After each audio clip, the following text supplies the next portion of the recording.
विद्युत धारा का रासायनिक प्रभाव पढ़ रहे थे ना। क्लास 8 है, चैप्टर नंबर कितना जी? पार्ट नंबर 4 है। सबसे पहले हम लोग समझते हैं विद्युत का चालक।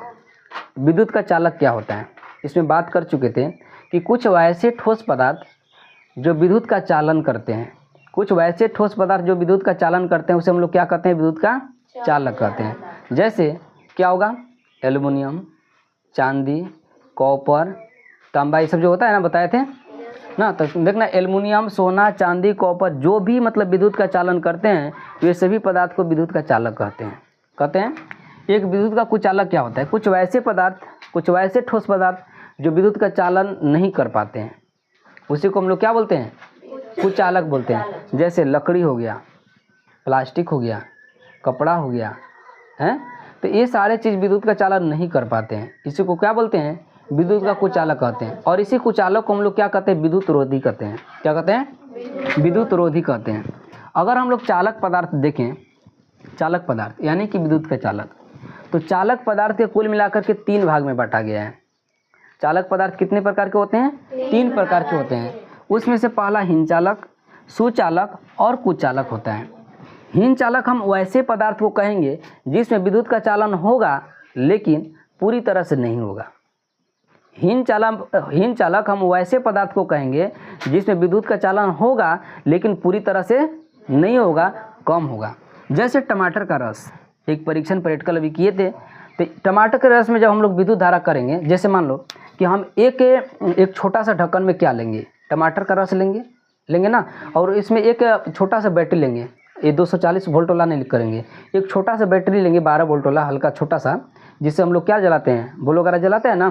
तो उसके एक सिरा से जोड़ देंगे, अति किस में तार जोड़ देंगे? बैटरी वाला जो तार जोड़ देंगे बोल में जोड़ देंगे, और बोल का एक तार ले जाएंगे कहाँ? उस बिलियन में ले जाएंगे, कहाँ? टमाटर के रस वाला में ले जाएंगे ना। और बैटरी का भी एक तार उसमें ले जाएंगे और सटाएंगे एक दूसरे से नहीं, थोड़ा अलग रखेंगे, उस सिर्फ बिलियन में रखेंगे और देखेंगे क्या विद्युत का चालन हो पाया। अगर विद्युत का चालन हो पा रहा है तो उसको मानेंगे कि विद्युत का सुचालक होगा, अन्यथा विद्युत का सुचालक नहीं होगा।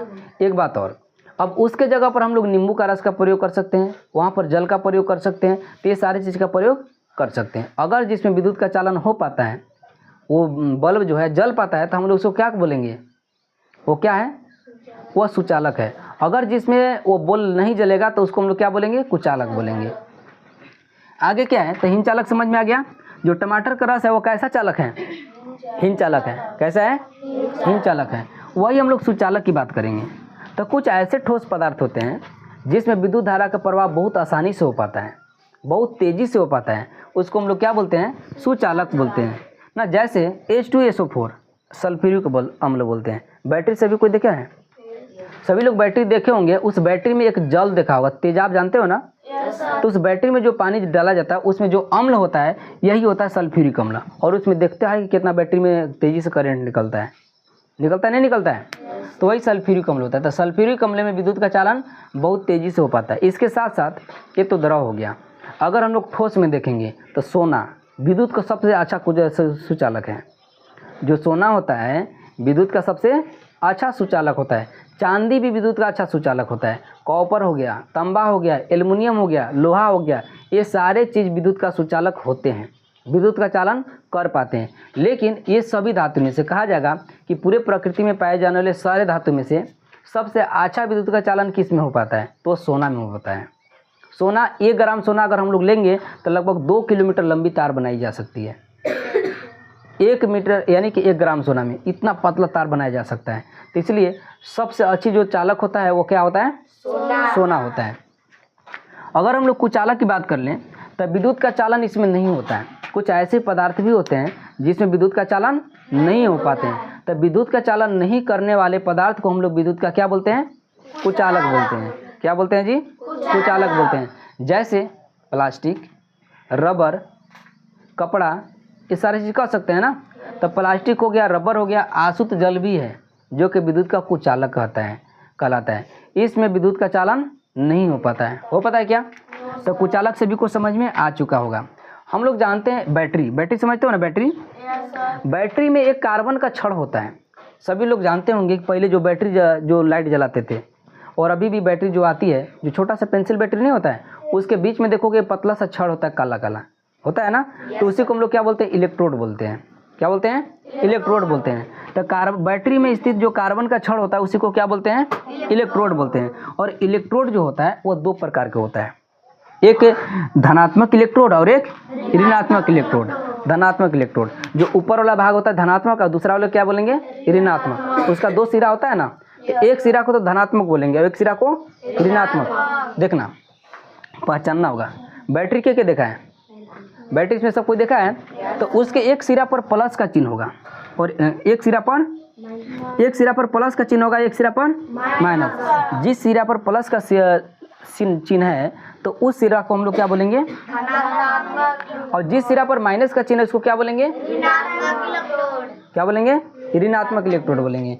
अब इसी धनात्मक इलेक्ट्रोड जो होता है इसमें ऑक्सीडेशन की क्रिया होता है, यानी कि इस भाग को हम लोग एनोड बोलते हैं। क्या बोलते हैं, एनोड। लेकिन जो ऋणात्मक इलेक्ट्रोड होता है उसको हम लोग कैथोड बोलते हैं। यहाँ पर अवकरण होता है, रिडक्शन होता है, और यहाँ पर ऑक्सीकरण होता है। यहाँ पर ऑक्सीजन का क्या होता है ना, एक ऑक्सीजन बनता है, एक हाइड्रोजन बनता है। ऑक्सीजन का कमी है, ऑक्सीजन का वृद्धि। जैसे एक छोटा सा हम लोग एक पात्र लेंगे, एक छोटा सा बर्तन लेंगे, उसमें पानी को रख लेंगे और कार्बन के दो छड़ वही वाला, जो यहाँ पर जो कार्बन के इलेक्ट्रोड था वही वाला इलेक्ट्रोड लेंगे और वहाँ पर विद्युत धारा का प्रवाह करेंगे।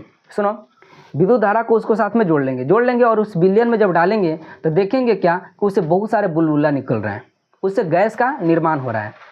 उस पानी से क्या निर्माण, किसका निर्माण हो रहा है, गैस का निर्माण हो रहा है। अब उस स्थिति में देखेंगे क्या कि जो पानी है दो भाग में बट गया। पहला भाग तुम्हारा कहलाएगा हाइड्रोजन और दूसरा क्या कहलाएगा, नाइट्रोजन का ऑक्सीजन होगा ना। इसलिए होगा कि जो पानी का निर्माण हुआ है हाइड्रोजन और ऑक्सीजन से हुआ है, तो जब भी उसको हम बांटेंगे तो हमेशा हाइड्रोजन और ऑक्सीजन नहीं बटेगा। एक सभी के लिए सवाल है कि इस प्रकृति का कौन ऐसा पदार्थ है जो तीनों अवस्थाएं में पाई जाती है। प्रकृति का कौन ऐसा पदार्थ है जो तीनों अवस्थाएं में पाई जाती है, यानी कि द्रव भी हो, गैस भी हो और ठोस भी है। इसका जवाब आप लोग कमेंट सेक्शन में बताइएगा और तुम सभी लोग यहाँ पर बताओगे।